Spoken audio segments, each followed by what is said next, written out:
Welcome to Health Champ, your source of awesome health tips to keep you in great condition and fantastic shape. In this video, we're giving you several reasons to cry. Not that we'd like to hurt your feelings. Shedding tears, no matter how little or much, is a familiar response that is intrinsic to our bodies. When was the last time you cried? Come on, don't be shy, we've all cried.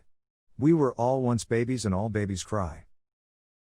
You probably cried the last time mommy spanked you, or when you failed to make it to the varsity team, or perhaps when that one that got away broke your heart into pieces. Whatever the reason, crying was the natural response. Even for men.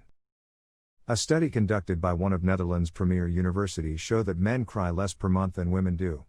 But regardless, the point is that the act of crying is our body's automatic and natural response to stimulus that is either physical or emotional. But does it really detoxify the body? While we already know that people normally feel better after crying, let's look at the triggers that lead to us shedding tears and see if crying helps detoxify the body. Commonly, we think of emotional triggers when we talk about crying, but there are 3 types of triggers.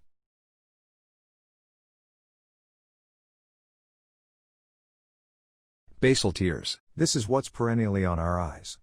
It's biological, and constantly present, to lubricate the eyes.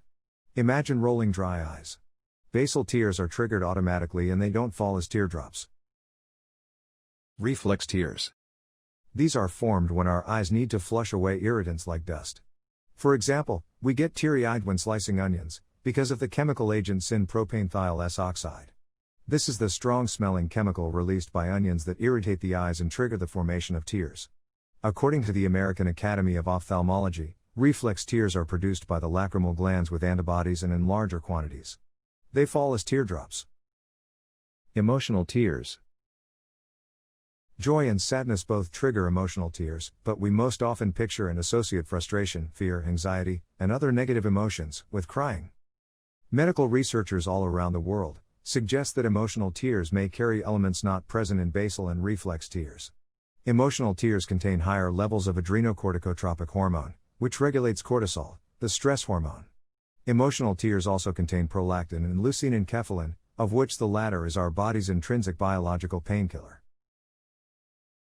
To answer the question, yes. Crying with emotional tears helps detoxify the body by reducing the stress hormones that build up when we feel anxious, sad, frustrated, or afraid.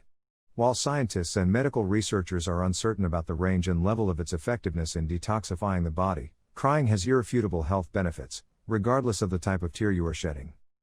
Here are some of the reasons to cry. Number 1, crying triggers the release of happy hormones. As crying reduces the levels of stress chemicals, it also releases the happy hormones oxytocin and endorphins. These happy chemicals in the body make you feel loved and relieve pain. Number 2, crying helps you relax. Crying regulates your mood. Several studies prove that distressed people felt more relaxed after letting themselves cry. In fact, this is widely supported in Japan. The Japanese believe that it is in fact a very healthy mental activity.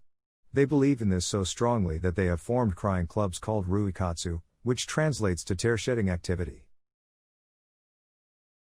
Number 3, crying helps you sleep. Other studies have linked crying to better sleep. Babies cry then fall asleep.